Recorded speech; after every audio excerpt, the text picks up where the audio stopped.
in the huddle.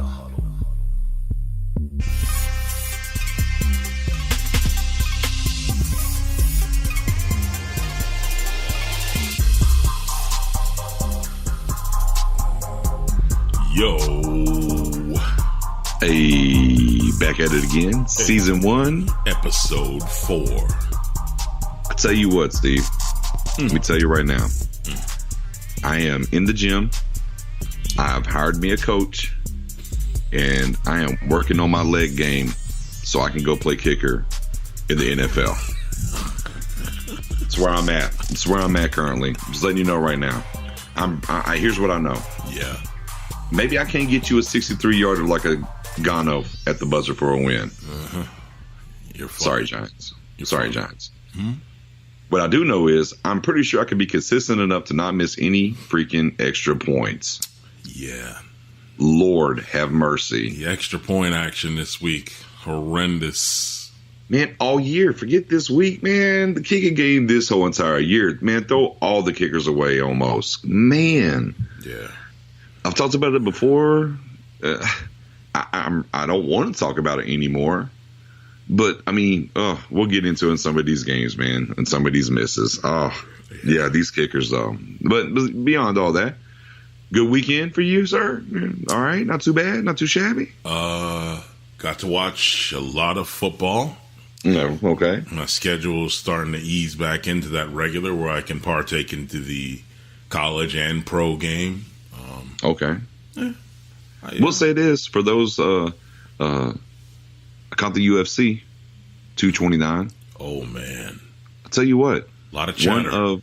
Yeah, for sure. But one of the best UFCs I've seen, maybe ever, for sure in a long time. But and not the even last three draws, the main event either. Right? Yo, yeah, everything leading up to it. Just overall, one of the best UFCs I've seen in a long time. Right. It was good stuff. And then of course I backdoored Sunday and definitely got plenty of football in, which is what we're about to get into now.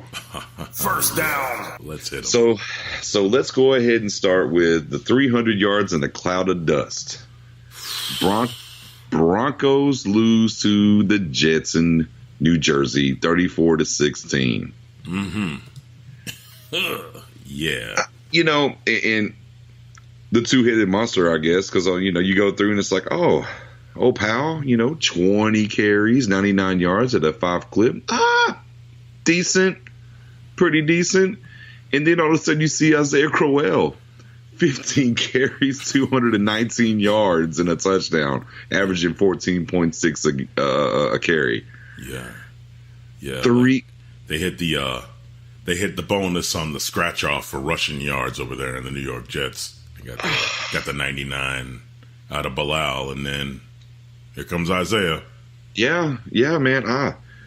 300 yards, man. That's I'm sorry, 318 to be exact between those two guys. Mm-hmm. Sam Darnold threw in 3 carries for 5 yards, but hey, against that defense. Yeah, I mean, and if we were, and real quick, I was gonna say, and if we were 5 games in, and I told you the New York Jets had the same record as the Denver Broncos, first thing that comes to mind. No, impossible. Well, lo and behold, they're both 2-3. Right. Sam Darnold, less than 50% completion, 10-22. However, 30% of his completions were touchdowns because Robbie Anderson, all day long, 3 catches, 123 yards, and 2 touchdowns, a 41-yard average. Side note, the 2 running backs for the Broncos didn't even accumulate 100 yards rushing together. Yeah, I mean, they got behind early. Halftime is 21-10. Yeah. The undrafted of the duo, Lindsey, with 5.1 per carry, 61 yards. And Royce only got, although he did get a little bit more in the passing game, I guess, because I think he ended up with 5 catches, I thought. Maybe I might be wrong on that. No, he ended up with 3 catches. I think Royce had 3 catches. He had 5 carries for 31 yards. Right. Case Keenum, 51 passes. That's probably not ideal for anybody, obviously. I mean, they had to throw the ball a lot late because they were down by a ton. 377, 2 touchdowns in an INT. Demaryius Thomas had a couple good grabs. He had one really great grab for a touchdown. Yeah, I was about to say we have a Demaryius Thomas sighting. Yeah. Man, curious case there with the Broncos, right? Okay. Just curious in general. last week against the Chiefs, played hard. I mean, was up 10 in the fourth quarter, and let that one get away from them. And they just, maybe the wind out of the sails some. They just were never really in this game. The 34-16, albeit it's not a complete blowout, but the game really wasn't even as close as that score dictates. Division loss hangover. Yeah. Traveling to the Jets, maybe so. They need to get some things situated and fixed up quick. But I guess the keynote with their head coach want to get a little bit more involved in the play calling and be a defensive guy. Definitely ran the ball a ton in for a ton of yards this week. Yeah. To the other side of the ball, liking Sam Darnold and his development. Yeah. Keep on going. Yeah. Defense showed up again, like 4 sacks, I think they had. Mm-hmm. I mean, Jamal Adams, his development looking good. Mm-hmm. I mean, look at Mo Claiborne. I mean, excelling on this team.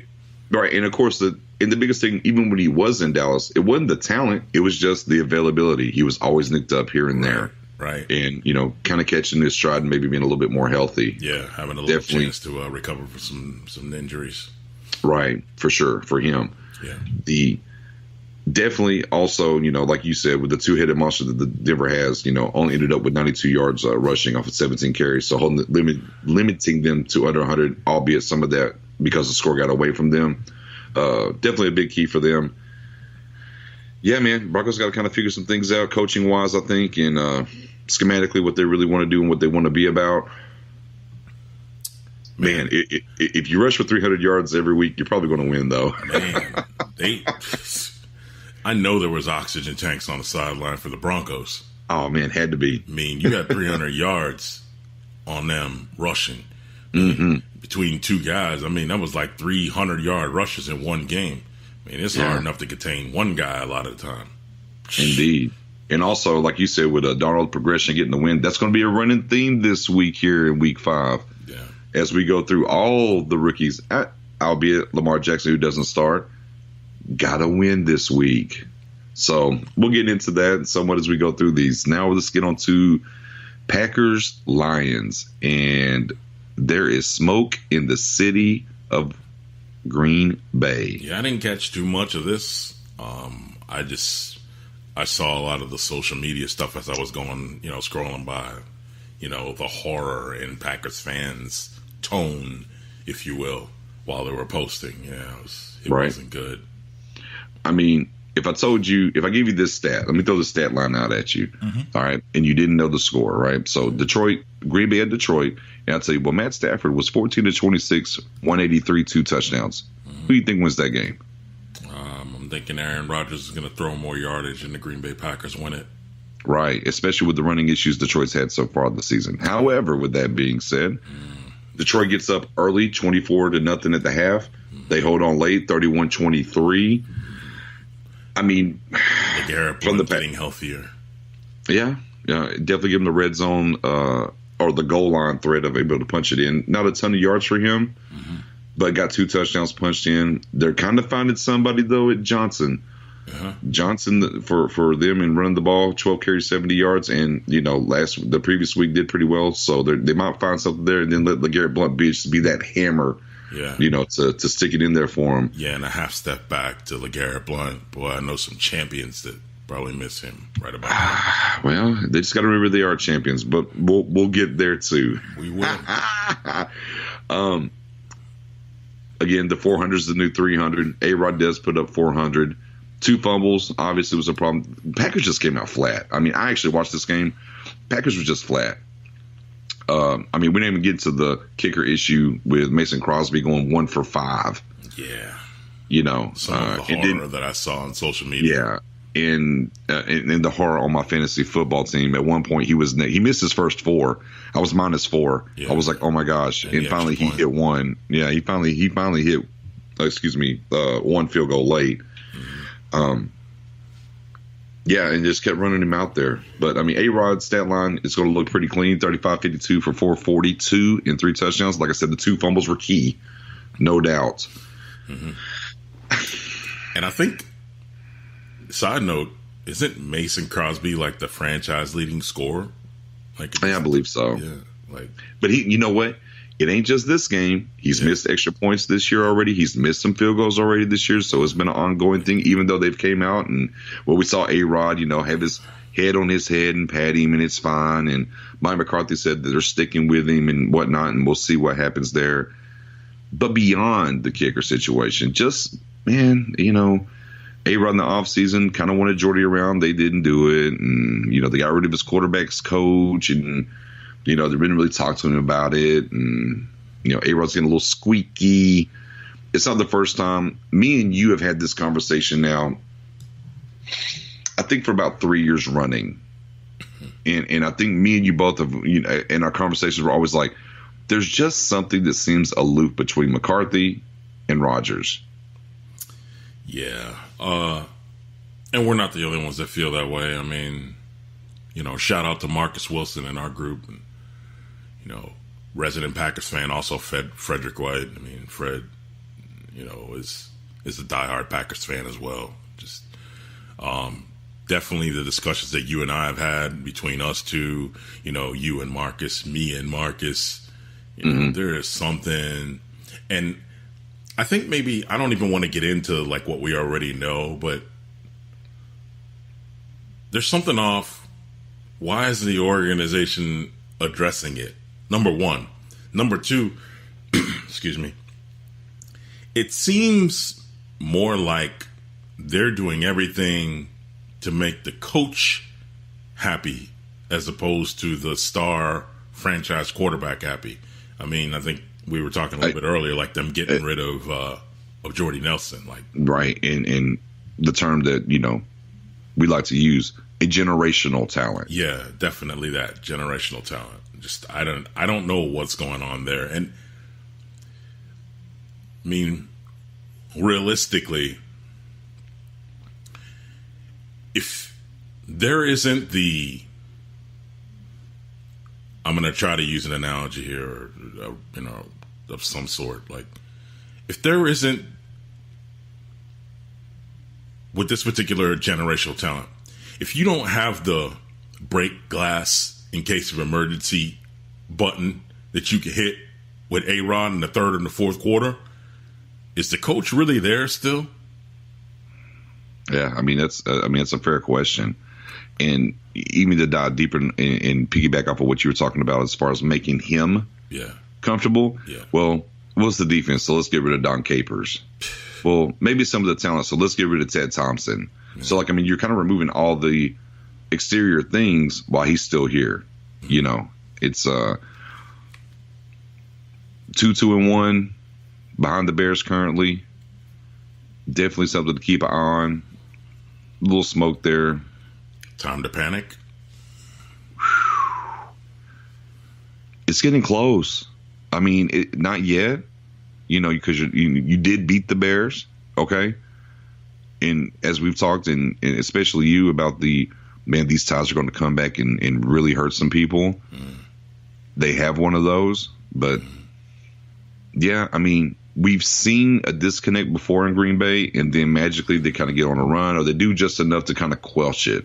Yeah. And maybe that happens again. But I definitely wonder. Here's the thing. A-Rod got paid now. Right? He's paid now. If he's unhappy, maybe beforehand with him not being paid and the possibility of him leaving and stuff, maybe the organization did not want to move on McCarthy. I think now A-Rod holds all the marbles. Didn't McCarthy only get extended for like one more year too?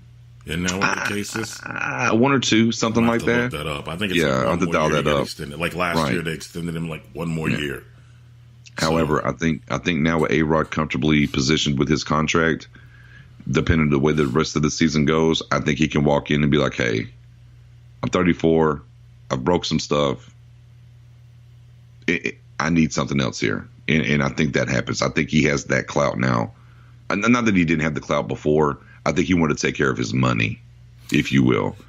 And now with that being settled and he's there for the long haul, the rest of the season is really going to depend on Mike McCarthy's future, I think. And I think his future definitely lands in the hands of A-Rod, who currently right now is pretty cranky. I'll come back to finish my part of that off, or my contribution to that off, but real curious to know how much longer A-Rod hangs out to play this game with the new relationship that he has.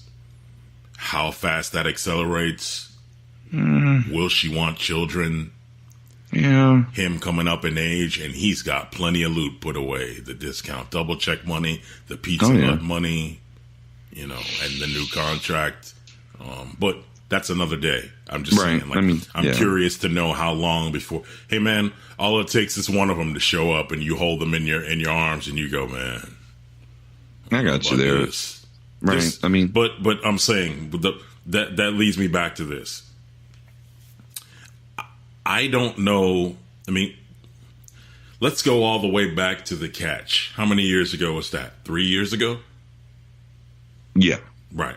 20. Yeah. Well, playoffs 2014.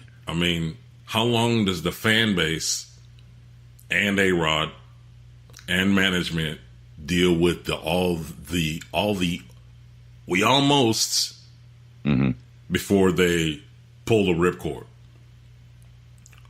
And personally, with the issue that we mentioned earlier, with the deal with the disconnect between him and the coach, how many L's are we away from A-Rod going, nah, not this guy, not anymore? You know what I mean? You took Jordy away. I know that hurt. Still does. I could probably bet. I'd be willing to bet your salary and my salary that dude's locker was right next to his. And now you got to walk in that locker room every day. Ain't here. Yeah. You took my favorite target away? Nah, I ain't pleased with that. Not even the slightest. Meanwhile, old Coach Bumble, well, I don't want to say the word. Old Coach Bumblebutt. How about that? Old Bumblebutt over here making all kind of dumb mistakes, all kind of dumb play calls, and it's up to me now to come in and save the day. Right. And count like the Hail Marys that he's thrown in playoff games and whatnot that, got them over the hump or gave them a chance that was exciting. So they were this close and those kinds of situations that he's been in before. Yeah. I'll wrap it up with this before we get on. I know we're a little long-winded here, but there's some things that are happening there that I felt that we need a little bit more time on. Yeah. I know through his career how he's kind of worked and the things he said and stuff like that, and the comments that he's made. I know for him as a competitor, to me, I believe his end-all goal is to have more Super Bowls than Brett Favre for the way that situation went down. Yeah, I can see that's definitely on the list. Not play, but win. Right. And then, of course, B, and this is going to be to the fan base, even in the Super Bowl that they won, right? They got on a roll late. I think they were like 9-7, maybe 10-6. I have to dial that up, but I think they were 9-7, caught fire and won. And you haven't been back to the Super Bowl in almost a decade with that guy at quarterback. Yep.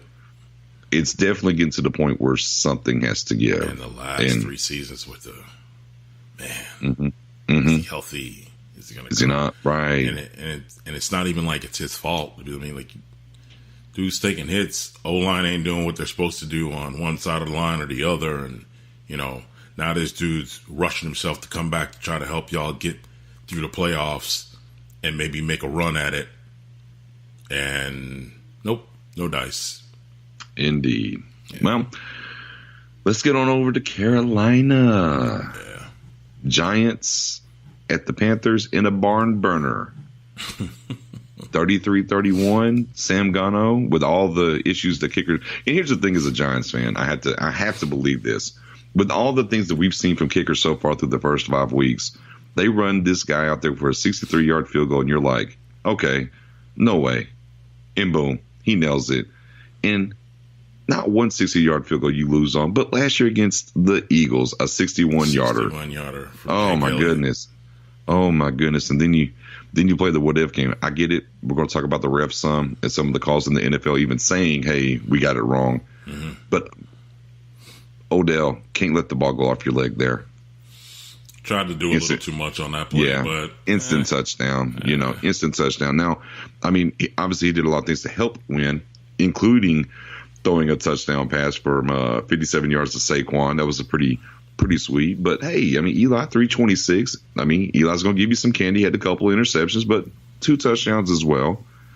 Cam Newton gave some candy too with 2 interceptions, but 2 touchdowns and 237. Giants defense. Rushing wise, Christian McCaffrey, under 4 yards per attempt, 17 to 58. Cam, 8 for 29. So, I mean, limited some stuff there for sure.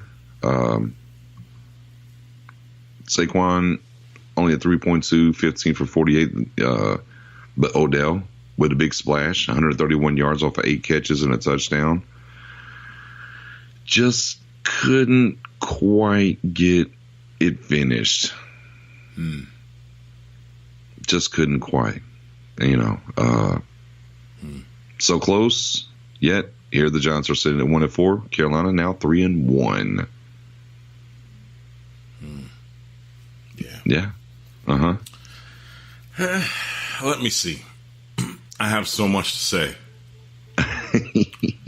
but I'm glad that you covered so much of what I said, what I was going to say. I tried to help you out. Stat-wise. I want to give you the floor. I want to cover the fluff and give you the floor. Thanks for saving me the time, because, I mean, I got pages. Yeah, go for it. Yeah. I'm out the way. Nah, look. Full disclosure, my conversation with you in the off season, after all moves were made, drafts, people slotted into positions that that we needed help in, moves that probably shouldn't have been made, but they got made anyway. My conversation was with you, the long and the short of it was new coach, new offensive system, new defensive system. Giants go 7-9. I wasn't going to be out here proclaiming, we're going 9-7. I mean, I'm not even thinking we're going 500. 7-9. After last week, I'm going to say 5-11, which is bad, but it's good because it's going to address one of the major issues that we have on our field should they do the right thing come the 2019 draft. All right, I'm going to back it up a little bit. A lot of plays, defense, to me, not enough pressure. To try to lengthen the field for Carolina during their possessions. Guys looked like they didn't want to tackle. Execution on offense was poor. A lot of miscues with Eli, overthrows, underthrows. There was another touchdown. I mean, I know everybody was talking this week, from what I could hear from some of the shows, that are on, is, Odell dropping a 4th down catch. Okay. Odell also dropped a touchdown in the end zone while he was triple covered. Comes back around later next quarter, catches another one, double covered. Okay. That's all fine and well. But we've got things that we need to do that's not taking place during the week, and it's showing come game day. Like penalties. Big problem for me. It's, what is it? 3rd quarter, 4th and 8, neutral zone infraction. Oop, here they come. Now they got to change the offense again now at Carolina, and now they convert 1st down. Turn around now. We get offensive holding on Carolina on another possession, and cool. Now they're not going to convert. We're going to get the penalty, and boom, unsportsmanlike conduct, roughing the passer on the QB. Same play. Like, two penalties just negate each other. But now it's first down now for Carolina. And just like the back-to-back penalties. Like, it's to the point now, even like while I'm talking about this, like my blood pressure's rising. Like, I can't even believe like some of the dumb stuff that we're doing. You know, and then to turn around and lose like that. Hey, man. I don't care what you're saying about Odell Beckham and all that other stuff, but I figure I might as well address that since I'm the Giants fan. Okay? I'll try to be quick here. Yeah, Odell went 8 for 131. 2 TDs. He caught one, he threw one. I mean, he's thrown a touchdown longer than Eli's thrown all season. Pretty sad in my eyes. Okay? Then I went and started digging a little bit deeper. And I started comparing Odell against the number ones or the top whatever, 3s or 4s or 5 receivers in the league. So, I start looking at the stats. Odell Beckham's quarterback had 6 TDs for the season. Okay? Odell's only caught 1 for the season. Week 5 games in, Odell Beckham, your star player, you just paid him a whole bunch of money. He's only got 1 TD for the season. Where'd they do that at? Oh, let me go on down the list. We got Antonio Brown out in the Steelers. His QB's got 11 TDs on the season. Antonio Brown's got 5 TDs. He just caught 2 of them on Sunday. Julio Jones. There's a whole nother issue, okay? Julio Jones has 0 touchdowns for the season in 5 weeks. 0. And his QB's thrown for 11. Not one of them to Julio Jones. Okay? And for most people when you start doing a list of top receivers, Julio Jones is probably number 1 if he ain't 1A, right? Not 1. You couldn't squirt 1 Julio's way in 5 weeks. All right, cool. And then there's that ugly stat we saw pop up a couple weeks ago. Matt Ryan, his quarterback, again, 11 TDs for the season. He's 1 for 20 targeting Julio in the end zone for the last 2 seasons, including the playoffs and the Super Bowl. That's the playoffs and the Super Bowl for the last 2 seasons. Also, I'll give you the stats for Julio in the Super Bowl. 4 for 4, caught all his targets, 87 yards, 0 TDs in the Super Bowl. Julio Jones couldn't even catch a TD in the Super Bowl. Okay? Next, DeAndre Hopkins, and that'll be the last one. DeAndre Hopkins has 2 TDs. In the dub that they got, he's got 1 TD in a win, 1 TD in a loss so far for the season. They won Sunday night and he didn't even have a TD that game? How sad is that? So for me, when everybody starts running around talking about Odell and things that he says and interviews and, what he says, about the QB and the offense and all that other stuff, no lies were told. This isn't stuff that people aren't talking about. It's the stuff that you haven't addressed. And now it's 5 weeks into the season, and the Giants are who they are, 1-4, doing well on my 7-9 projection right now. Probably going to be 5-11. We need to start calling out these QBs for their decision making. Start calling out these coaches for their errant situational play calling at certain down and distance. O-lines for not executing blocking assignments, stupid penalties that give the other team a better field position. It's a team sport. Let's not just go pick one and go ahead and go, yeah, it's his fault. All right. Well, you got it off your chest. You feel a little bit better? Nope. Fair enough. You're Next. 1-4. I wouldn't either. Next. I'll end it. I'm going to wrap it up real quick. Sure. John Scott went a long way. I've been on record. I'll say it again. You're picking number 2 overall. You should have got a quarterback. That's my opinion. That's how I feel about it. When you have opportunity to get one, you should get one.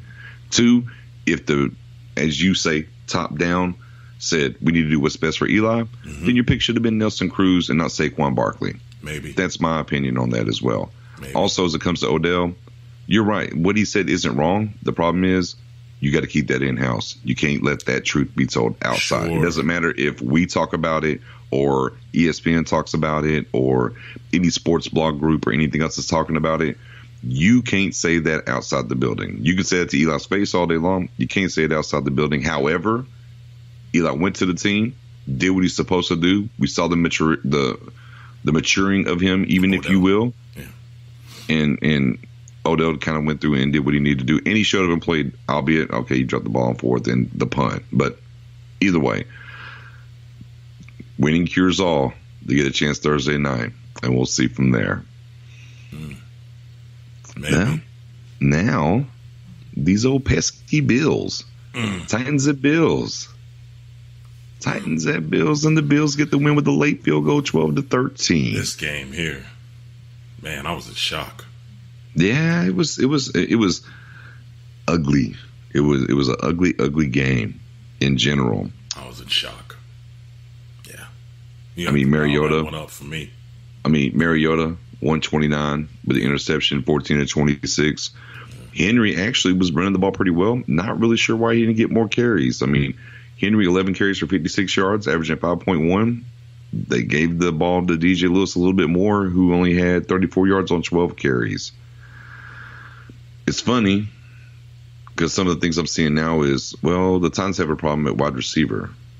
Meanwhile, they have the issue with Rashad Matthews, who was wanting the ball more and whatnot and demanded his release. Might need to repair that situation to help them out there. Josh Allen, he gets the win. Not a lot to write home about. 10-19, 82 yards and an interception. But he gets the dub. We saw McCoy do some McCoy things, though. 24 carries, 85 yards, 3.5, but saw the juice in the legs a little bit. He also led them with 2 catches for 23 yards. That's right. The Bills receiving corps was led by LaShawn McCoy with 2 catches for 23 yards. Yeah. Followed by Zay Jones, the former first-round pick, for 3 catches, 20 yards. Yeah. Nip and tuck, defensive battle. Titans got to score late. Bills with a little bit of time left was able to get into position and get the win. A couple of questions for me. All right. That are jumping out.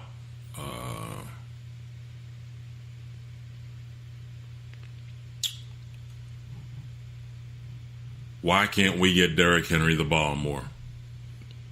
A great question. I've asked the same. Whatever's going on in the training room,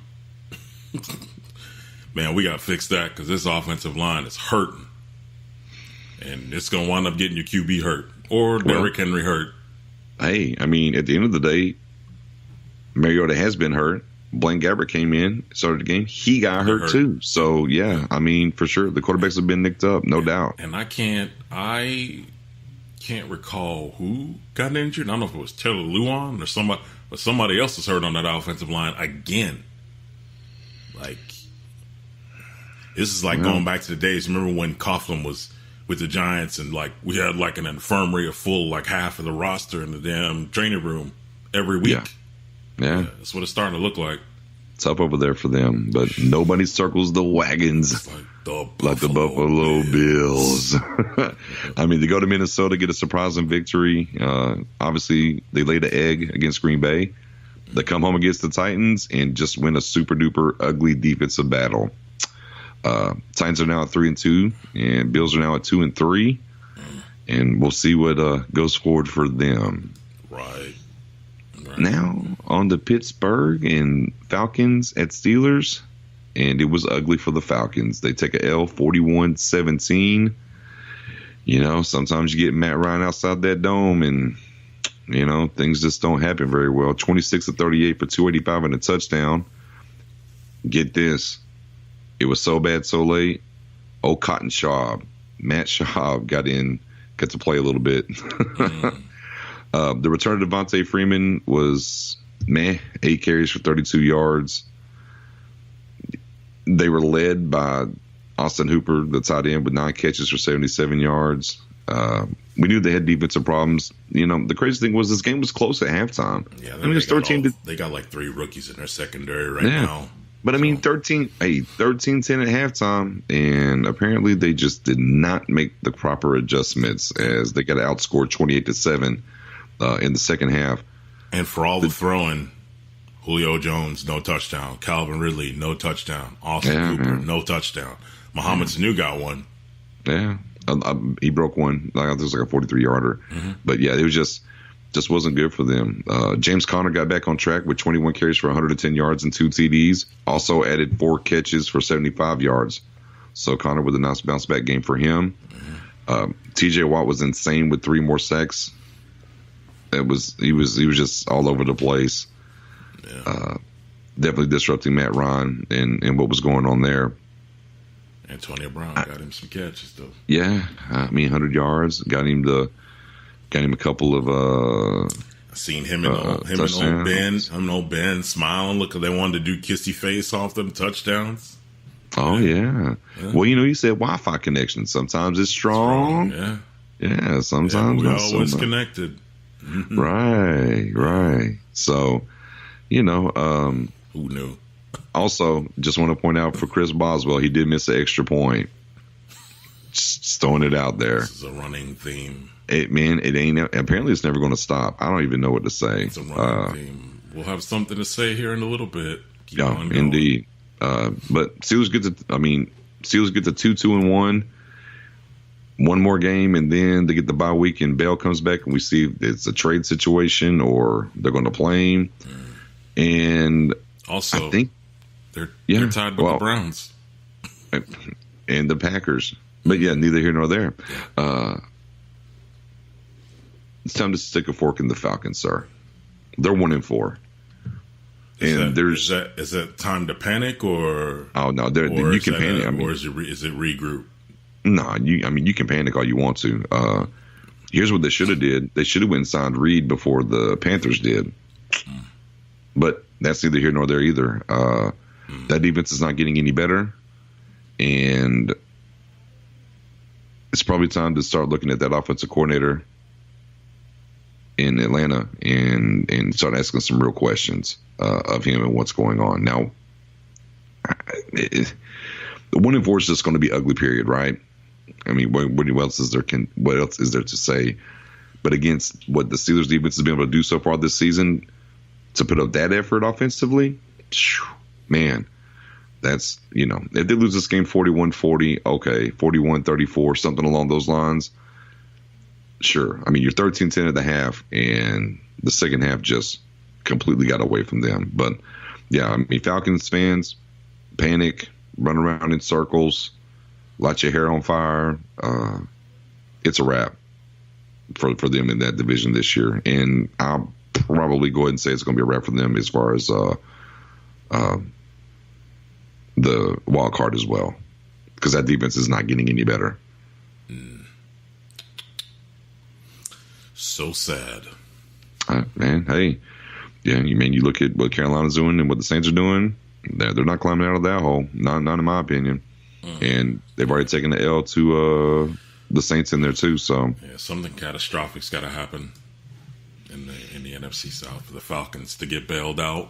Yeah, tough sledding. But on to Ravens at the Browns, where we continue the rookie momentum as Baker gets his first win as a starter. They win it 12-9 in overtime.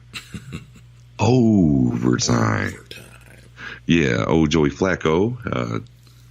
56 passes, probably not ideal for him either. Running game wasn't doing much for them as well, but 29-56, 298, and 0 touchdowns, 1 interception. Baker, 25 of 43 for 342. Touchdown and interception. Yeah. And you say, wait a minute, the score was 12-9. But he had a touchdown pass. Baseball scores. You know why? Yeah. They had 12? Because even though they have a new kicker, he too missed an extra point this weekend. along with the field goal is and why it had to go into overtime. And if you happen to catch the field goal he made in overtime to win it, it was a knuckleball and barely went in. Mm-hmm. But hey, reminded me of a game I saw last night. But man, yeah right. It's a running theme. Man, but got the job done. And there are those Brownies, 2-2-1. Yeah, should be 4-1 or 5-0, but that's okay. 2-2-1, and the Ravens now sitting at 3-2. Yeah, nipping at their heels. Very much so. Yep. Very much so. Yep. Nippy. So, yeah, man. Ravens got to kind of look in the mirror on this one and try to figure out what went wrong there. Browns, man. I mean, you dropped a mean stat in the group today. Mm-hmm. Across the board, offensively, defensively, leading the league in turnover differential at 8. Yeah. Rushing yard leaders. I mean, you kind of go down the list. Man, Browns looking up. I think they might be players in this division. They might be. They're in the thick of it. Yeah. This Browns team, I mean, I know we discussed it. With hairs standing up on the back of our head or, on the back of our neck or whatever. I mean, before they even drafted Baker Mayfield, mm-hmm. I was like, man, this team here, this team's dangerous.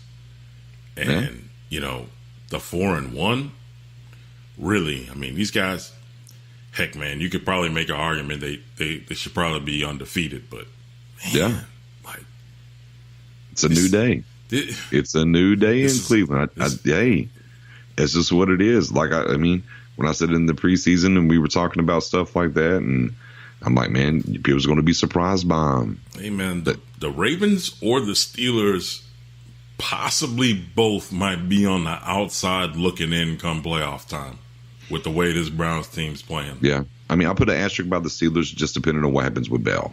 Yeah. Even though Connor's played well here and there, we know Bell's a different type of player. So a little asterisk for them getting a 2-2-1 with Bell looming.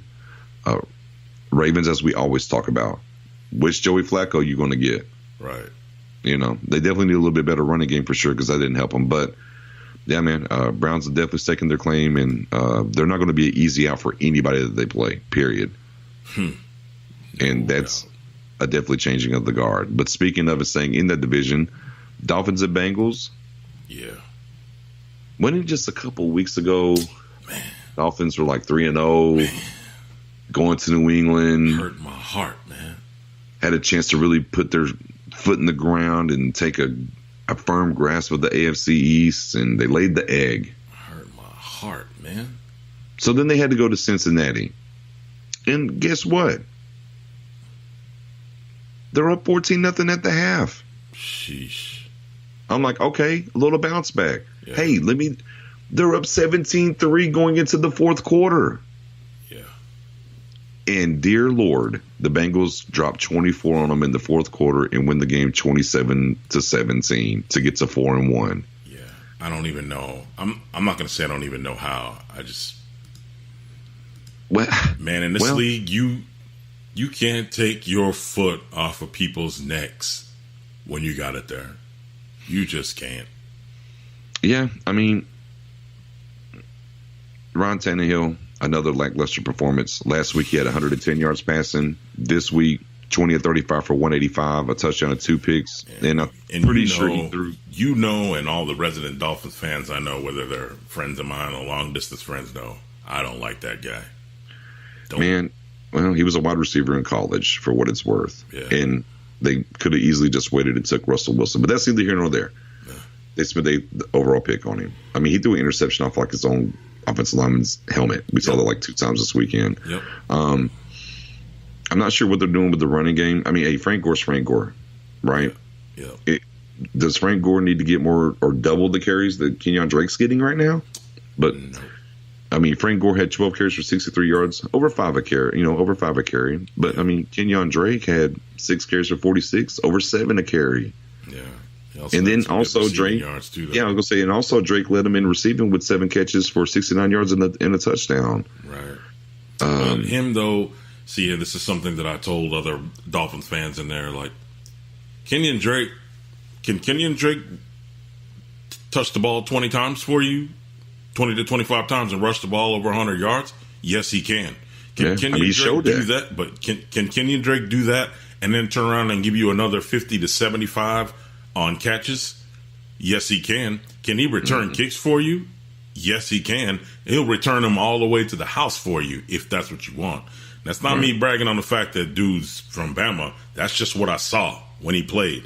So, like, you're either going to let that horse out the stable or maybe you need to trade that horse. Yeah, I mean, I get it. I mean, getting Frank Gore's touches is fine and dandy. But, yeah, I think definitely need to get Kenyon Drake a little bit more involved, for sure. I definitely believe that. Something. Also, side note, Bengals kicker missed a field goal as well. I just want to throw, every time I see a kicker now, I'm just like, oh, yeah, by the way, he missed this. Yeah, man. God bless, man. Yeah, it's horrible. But, hey, man, Joe Mixon returned, 22 carries for 93 yards. Yeah. And back at it again, man. Bengals sitting on top of the North right now at 4-1. And I like Joe Mixon, man, still fighting. Like, all it took for him to get to the draft, to get picked, to deal with all the nonsense. Overcome everything. And overcome what he did. He's done. Like, kid still fights, man. For sure. Still fights. For sure. And now let's get to, there's a little heat on this game leading up to it. little heat. Little heat for Jacksonville at Chiefs. Oh, yeah. Little heat. And one team brought the heat, and another team is going to go back home and lick them wounds. Chiefs win the game 30-14. Wasn't really that close. Jacksonville got a touchdown late. The myth, the legend, although Nixon 6, or was it the preview? One or the other, I said Mahomes would throw his first pick, and he actually did throw 2. However, with that being said, 22 of 38 for 313 yards. They definitely, Reed stuck with Kareem Hunt for 22 carries for 87 yards and a touchdown. They definitely used Kelsey well, 5 catches and 100 yards. Shout out to Sammy Watkins showing up and not being hurt with a hammy, 6 for 78. Hill 4 for 61 with that nice one little burnt skis on one Jalen Ramsey. Yeah. Now, Blake Bortles did throw for 430 yards. 61 attempts. Definitely not the recipe for success. And he did have 4 interceptions. Yeah. Look, right. Everybody knows Mahomes is my guy, right? You know, and I said you can't game plan for that. I'm going to go ahead and remix that for you. Yeah, Mahomes is my guy. That ain't what you want. That's all I'm going to tell you. That ain't what you want. Leave Mahomes alone, bro. Yeah, facts. Now, I do want to say Mahomes did get a touchdown off the run. He had 4 carries for 13 yards and 1 touchdown. So Kansas City keeps it rolling undefeated 5-0. Jacksonville at 3-2 now. Technically a half game behind the Titans since the Titans did beat them. Yeah. A side note, I guess, for Jacksonville with what's going on with Leonard Fournette. Yeah. They did make a signing. Just signed Jamal Charles. Yep. Right. Ex-Chief, ex-Bronco, Jamal Charles. Yep. And their third string running backs nicked up too. Right. So see if he can give them some juice in the backfield until Leonard Fournette can come back. Yeah. Possibly.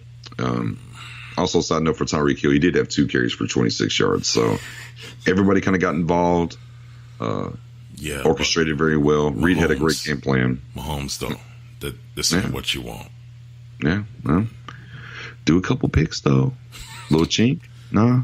Hey man, just that defense, right? Everybody, I hear you. I mean, I think was he 14 touchdown passes and 2 interceptions. Took him 5 weeks to throw one. Pretty good. Pretty good. Pretty good. If we project that out, that's 28-4 in 10 games. So Chiefs roll and keep it moving. And now over to Cali. Raiders, Chargers, Yawn Fest. Chargers did to the Raiders what I thought they were going to do to San Francisco. 26-10. Chargers get to 3-2. Raiders drop to 1-4. Man, there's just not much that's going to jump out at you. Marshawn Lynch led them 9 carries for 31 yards. Derek Carr, 268, touchdown, interception. Pretty lackluster effort. I mean, we don't even need to talk about the Raiders. I guess really we can move on and go. So in the AFC West, is it the Chargers are going to be the only ones to challenge the Chiefs? I mean, so far, yeah. I mean, so far, that's how it looks. By the way, just want to get this out there real quick. Sure. FYI, Caleb Sturgis. Yeah, that guy. Guess what he did? Tell about it. Yeah, missed the field goal and extra point. Just throwing it out there. It's a running theme. It's a theme. It's a thing. It's a vibe. Yeah. It's a vibe. It's negative too, but yeah. Man, yeah. Phillip Rivers though, 339, 2 touchdowns, 0 picks, 22 of 27. I mean, for what it's worth, the Raiders did kind of hold Melvin Gordon down a little bit. 19 carries, 58 yards for 1 TD. You know, Melvin Gordon did still chip in on that receiving, though. 4 catches, 62 yards. You know what he's going to do. Yep. But Raiders, maybe they can find them a pass rusher. I don't know. Chargers roll, man, 26-10. Let's get on to this. Vikings at Eagles. And before I start this Vikings at Eagles, I was expecting the Eagles to win this game. They lose the game 23-21 at home, but after they lost last week and Doug Peterson came out and gave me they just had to remember their champions. I was like, done. They'll win.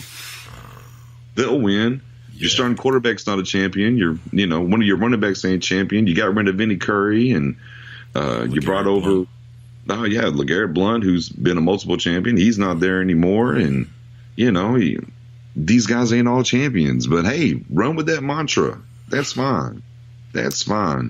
Now, they ran back into late, got 15 in the fourth quarter. But Minnesota wins it 23-21. Kirk Cousins, 30 of 37, 301, and a TD. I mean, it was good, but it's horrible. 30 for 37 for 300 yards and 1 TD. Yeah, well, 30 for 37. That's not terrible.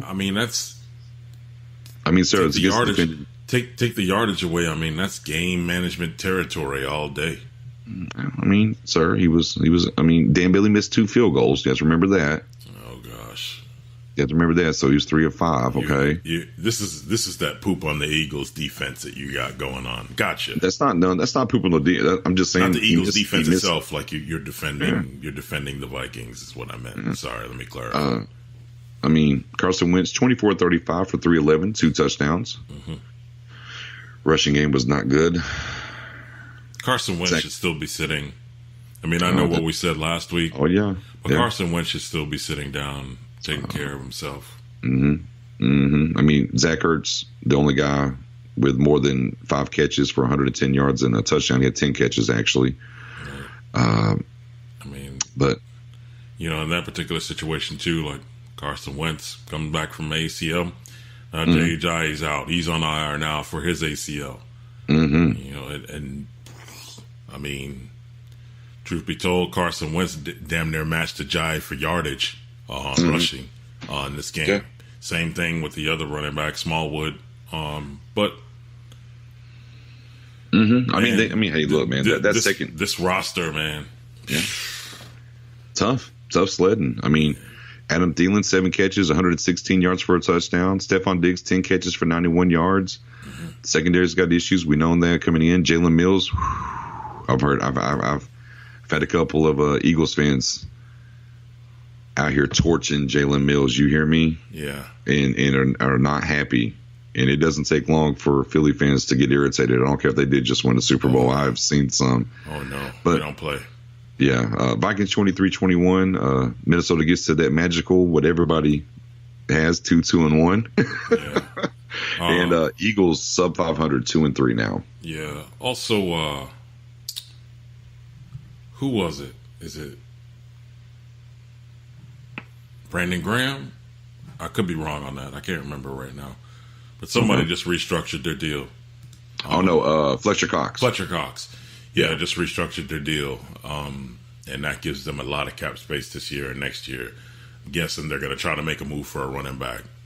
Right. A lot of talk about LaShawn McCoy, David Johnson, Odell, Yeah, maybe David Johnson. Mm-hmm. So, I mean, I don't care what they say. You know, we're trying to make sure we got money to pay players next year. Maybe you're going to pay one or two because, you know, maybe you should have saved a little bit of that money for LeGarrette Blount. You wouldn't have this issue right now. But anyhow, let me sip some tea. Do I have some tea around here? Let me. Yeah. Oh, okay. No, I don't. Okay, go ahead. I wasn't even trying to be like insulting anyone.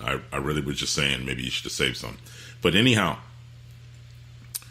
I'm really watching that over the next couple of weeks until the trade deadline. We'll talk about that in the next few weeks too. Coming up, trade deadline moves, or moves that teams need to make. Right. And I'm going to gather they're going to pick up one of those running backs that we named at some point.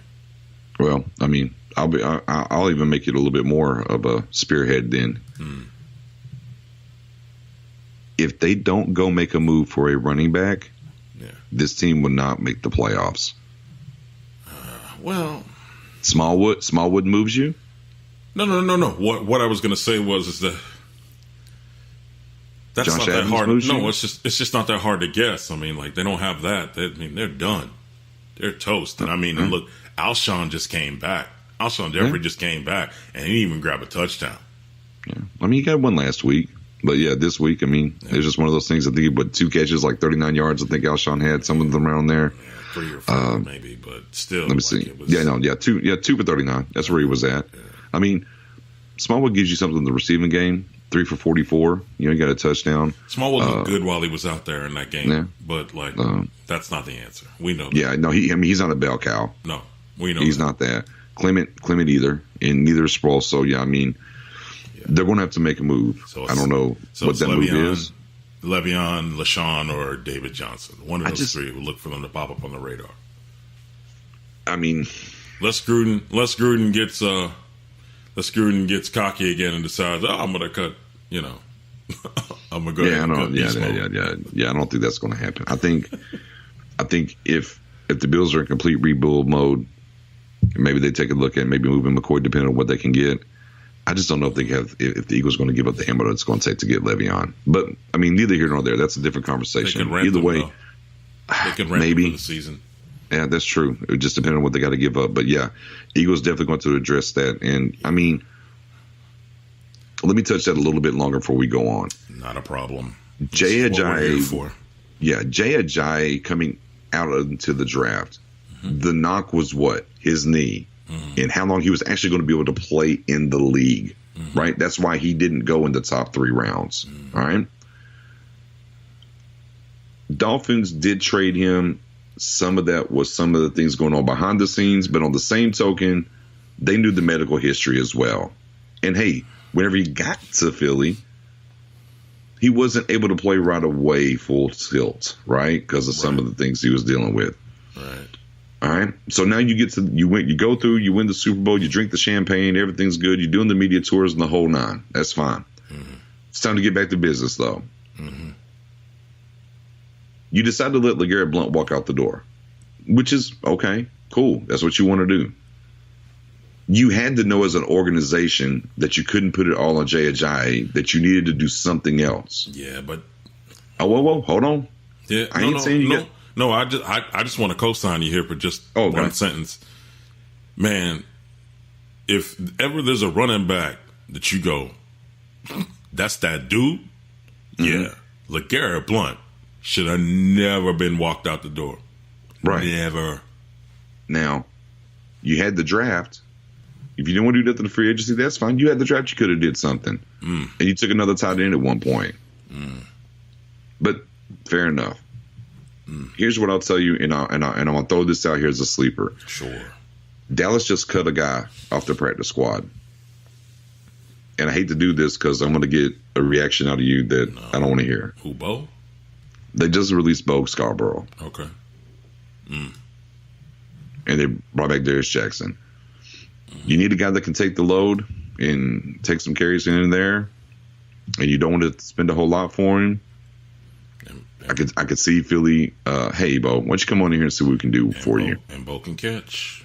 And he can catch. So if they don't want to give up a lot of assets to get one of these 3 guys we're talking about, maybe they kick the tires on Bo Scarborough and bring him in before the trade deadline gets here to see what they got before they make a trade. So there's something to keep an eye on. But that's on the Eagles organization, not getting somebody in-house, letting Blunt walk away before it got to this point, knowing Jay Ajayi's history. So with that being said, Rams, Seahawks, divisional battle, and man, might quite possibly been game of the week. That game was fun to watch. Man, that game was fun to watch. Teams are up and down the field, getting at. I mean, they were getting after each other. You hear me? 17-7 at the half. Seattle takes the lead going to the fourth quarter. Rams get 9 late to get the win. But man, I tell you that this was a fun game to watch. It wasn't fun watching Brandon Cooks and Cooper Kupp. No, like I said, division battle. The Brandon Cooks was ugly. Definitely ear hole shot and concussed and out. And then of course Kupp gets concussed as well and out in the first half, which is one of the things about the Rams being able to overcome and win this game without those two guys. But it's nice to have a Robert Woods still there, a Todd Gurley to throw to, to help you kind of get over those two guys having to be out. The Seahawks very spirited, and they've seemed to find them a running game last week and this week. Carson, last week was Mike Davis over 100 yards. This week, Carson comes back. Chris Carson, 19 carries, 116 yards. Mike Davis continued playing well, 12 carries, 68 yards. Imagine this. They lost 33-31. Russell Wilson, 13-21, only 198 yards, but 3 touchdowns, 0 interceptions. But they were able to let the running game take over and keep Russell pretty clean here and there. Yeah, but Sue and Donald came in. They both had a sack on that. And and none of their kickers. The kicker didn't miss anything either on that game. One of very few. One of very few. But like I said before, man, Rams get the win and stay ahead in that division. Pretty sure they're going to run away with that division for sure. Seahawks are 2-3, but finding the running game again, that's going to maybe help them do some things and maybe try to position themselves for possibly a wild card position. Word. Now, to wrap up the old rookie theme for week 5 here. Oh, yeah. Mr. Rosen and the Cardinals go to San Fran and get a win. 28-18. They are off the board, no longer winless. Yeah. Rosen wasn't pretty. 10-25 for 170 and a touchdown. But he like Eli, offensive line troubles. Definitely need to address that. Yeah. Now I'm going to start calling him Beathard again, though. Ooh. I gave him some love last week in the valiant effort against the Chargers, and it's okay. It's C.J. Beathard. 34-54. I mean, obviously, not happy with those numbers. What? 34-54. I mean, that's big money, bro. 34-54, 349 yards. Yeah. 2 touchdowns and what else? 2 picks. Yeah. And you missed. I mean, you completed 34 passes. You also threw 20 incompletions. Yeah, but I mean, that's big boy numbers right there. 349 yards. Yeah. I mean, I guess. I mean, have you tell it? I mean, look at old boy up in Minnesota. He was loving Kirk Cousins throwing that big money up there. It was big. Hey, no turnovers, and not nearly as he was 30 at 37, not 34 at 54. I know. I'm just messing with you. 2 picks. But CJ Beathard coming along. Arizona wins the game 28-18. Alfred Morris had 18 carries, 61 yards over there for San Francisco. I need to dial up and see. Because one of the guys at the top leaders in rushing, Matt Breida, I might be pronouncing that wrong. 8 carries for 56 yards. He averaged 7 a carry, but he only got it 8 times. Yeah, a couple weeks ago, he was like, I know he was a little nicked up. So, yeah. So David Johnson had 2 touchdowns, but 18 carries for 55 yards, 3.1 a carry. So the Rook also, Christian Kirk, 3 catches for 85 yards and a touchdown. I mean, neither one of these, and we've talked about this, these two teams per se, 1-4 each. Niners lost their quarterback for the year and their running back for the year as well. Jeez. You know, new coach over there, rookie coach per se, over there for Arizona. You know, finding their way with the rookie quarterback. And before we get out of here, Robbie Gould, yeah, he missed a field goal as well for San Francisco. It's a theme. It's a vibe. It's a running theme. Sunday night football, man. Yeah. Cowboys, Texans. Cowboys losing overtime, 19-16. The 4th and 1 heard around the world, if you will. Yeah, this one is all you. I have very little to say about this. Plus, yeah, you're the Cowboys fan, so you know. Yeah, ride. I'm not gonna. Yeah, yeah. Since tell me how you feel, B. Tell me how you feel. I'm just gonna break it. I'm gonna simply put it this way. Okay. Since Dak and Zeke have been on this roster, 19 times they have faced a 4th and 1 or a long one. Since I've heard that kind of thought around there. Well, it wasn't really one. It was the head coach, if you will. It was dumbest a long thing I ever heard. But anyways, 19 times. Okay. Out of those 19 times facing a 4th and 1, 18 times the Cowboys have picked it up. Yep. I actually picked one up earlier in that game. Yep. It was 17-18 coming into the game on 4th and 1. Yeah. You're in overtime. You are on the Houston Texans 42. And you didn't even try to draw them off. Let's say you just ultimately wanted to punt. You didn't even attempt to draw them off, give your punter more space to kick it. Situational football, which has been one of Jason Garrett's Achilles heels over the year. You didn't go for it. Your kicker, Brett Maher, who made a 57-yard field goal in that same building in preseason with room to spare, you didn't even line him up for a 60-yard field goal. You just punted. Another nice little stat. Over the past 2 years, 42 times on a 4th and 1, only 12 teams didn't go for it, or 12 occasions people didn't go for it. There's only one coach that's done that twice. Jason Garrett. Yep. So when you're playing not to lose, unlike in Seattle, where that coach after the game said, we were going for the win, we're playing to win. I mean, we could cue up the Herm Edwards, you play to win the game, if you will. That just sums it up in general. And I'll leave the bow with this. I'm not even going to get to the Deshaun Watson 375. I'm not even going to get to the Cowboys defense and the rookie Leighton Vander Esch, how well he played, or Jalen Smith. I'm not even going to get to any of that. The Cowboys now at 2-3, along with the Houston Texans 2-3. This team has been built underneath Jason Garrett with all the assets that they put into the offensive line and the running back. You have been built to pick up 4th and 1s when you need them. And you punted. Simply put, this coaching staff no longer believes in what they've built to get a win. I'm not really sure what else you can do. For Cowboys fans out there, there's 2 ways that this can get better. I don't know how many teams, and we could take a poll, how many teams week 5 into the year can look at the streets and sign any particular player that would instantly be the best player at that position. There's not very many.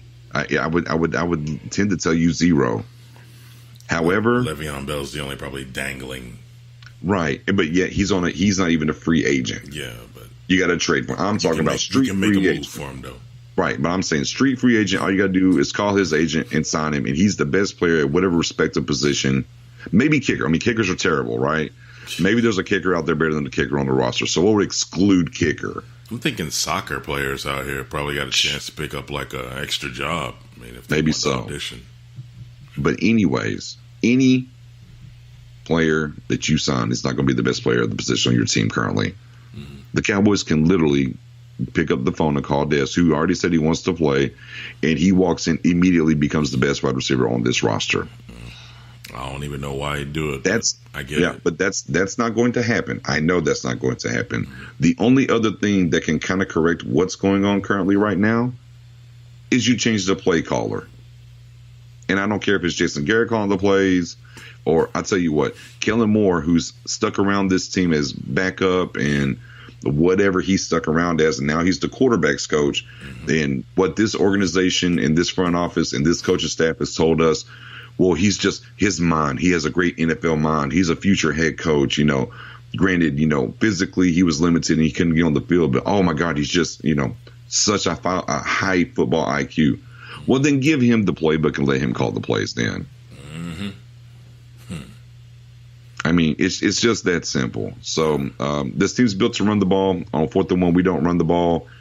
There's a multitude of other things I could divulge and get into exactly how we have these wide receivers and we don't use them to the best of their abilities or what they're really good at and everything else. But end of the day, it's just dysfunction. Hence why I picked Houston, Texas to win this game on the preview show. And hence why I also said I won't pick the Cowboys again until they show me some consistency. Now, I guess the consistency I could say about them is week 1 trash, week 2, hey, there they go. Week 3 trash, week 4, oh, hey, there they go. Week 5 trash. So I guess week 6 against Jacksonville, they'll find something and win and get to 3-3. But like I said, obviously Jason Garrett and this league is an 8-8 league. And we're staying on schedule for that. Shout out to the Texans after starting out 0-3, getting to 2 straight victories here, and getting themselves back into the division with the leaders only being 3-2 now, with division games coming on deck for them here pretty soon. And I'm done. I mean, go for it. Yeah, have at it. And by the way, the Texans kicker missed a field goal. FYI. It's a thing. It's a thing. Yeah. I don't have much to say about it. There's a couple things that I had to say. I mean, we kind of talked about offline.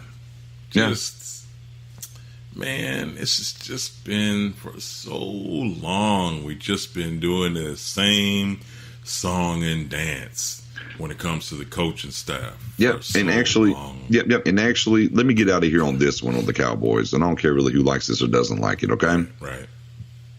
This same coaching staff was here during Tony Romo's years, right? Yeah. Okay. And how did his career end? Broken down, broken collarbones, bad back, bulging discs, the whole 9. Okay. Yep. If anyone wants to pay attention, the last 2 games, Zeke, he's been a little hobbled here and there. Yep. Nicked up. Because now he's the Tony Romo of this team, and he has to carry this team. I promise you, if they don't figure this out and they keep doing what they're doing with Zeke before the end of this year, it's going to be a torn meniscus, a bad ACL, a broken collarbone. It's going to be a torn hamstring. He's going to end up hurt with the load that he's giving him. And it's not, and let me be clear, it's not the hits when he's past the line, okay? It's not the hits past the line because he can see those and understand how to take them and fall and stuff like that. His stat line was 20 of 54, okay? Of those 20 carries, 13 of them were 0 yards or negative yards, which means 7 carries for 54. What that means on those 13 carries, as soon as he was getting the ball, he was getting hit. Yep. He was getting hit. And when you're on that, you don't have time to adjust and fall away or do something else. Yep. I'm telling you now. I get it, Romo a little bit long in the tooth when he started getting hurt and everything else.